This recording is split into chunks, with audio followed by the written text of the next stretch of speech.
I just watched the first episode of Daredevil Born Again Season 2. Let's talk about it. I'm going to go over all of my favorite parts of the episode, so of course there will be spoilers. Beware. First off, Matt in this new black suit. Fire. Chef's kiss. The episode started with Matt getting on this giant cargo ship filled with a bunch of crates. It turns out the ship is carrying a bunch of illegal weapons.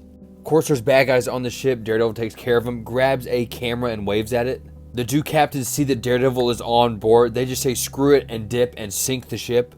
And of course, Daredevil is able to make it out. Fisk is obviously really mad that his ship got dropped, and he gets his task force to go looking for the two captains that were on it. By the way, first episode and he's already tweaking. Like, you could tell he's not okay. Off rip. It's going to be a crazy season. Matt and Karen are hiding out at the old Josie's bar, and they're touchy-feely. They're together. Awesome. Love to see it.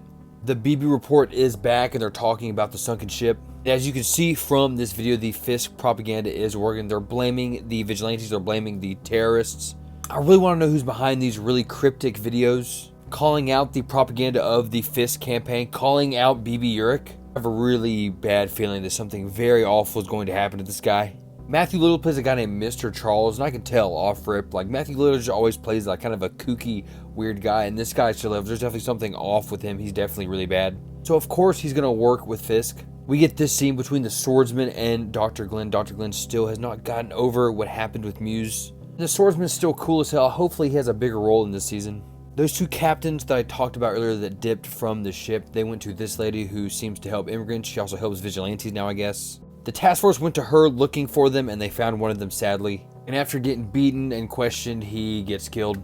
But luckily, the other guy makes it out. He ends up finding some shelter. He'll probably get killed soon, but hey, who knows? We get this insane final scene of the episode.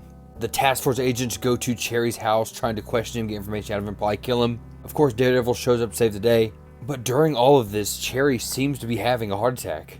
Matt hears Cherry's heartbeat, gets all shaken up, and the agents are able to take him down.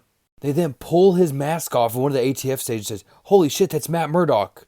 And as soon as that happens, they all drop dead. And it was none other than Bullseye himself. Holy crap.